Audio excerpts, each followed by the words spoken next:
ஓம் நமச்சிவாய.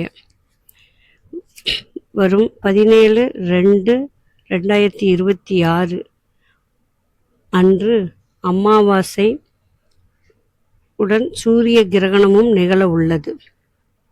சூரியன் பூமிக்கும் இடையில் சந்திரன் வருவது சூரிய கிரகணமாகும். சூரிய கிரகணம் நேரம் பிற்பகல் 3:26 தொடங்கி இரவு 7:57 முடிவடைகிறது. இதில் சூரிய கிரகணம் தெரியும் இடங்கள்: அண்டார்டிகா, தென்னாப்பிரிக்கா, மொரீஷியஸ், தான்சானியா, ஜிம்பாப்வே, தென் அமெரிக்கா, சிலி, தெற்கு அர்ஜென்டினா ஆகிய நாடுகளில் தெரியும். நமக்கு இந்தியாவில் தெரியாது. ஆனாலும் நாம் உணவுகளில் தர்பைப்புல் போட்டு வைப்பது நல்லது. கிரகணம் முடிந்து அடுத்த நாள் கோதுமை தானமாக கொடுப்பது மிகவும் நன்மை தரும். ஓம் நமசிவாய.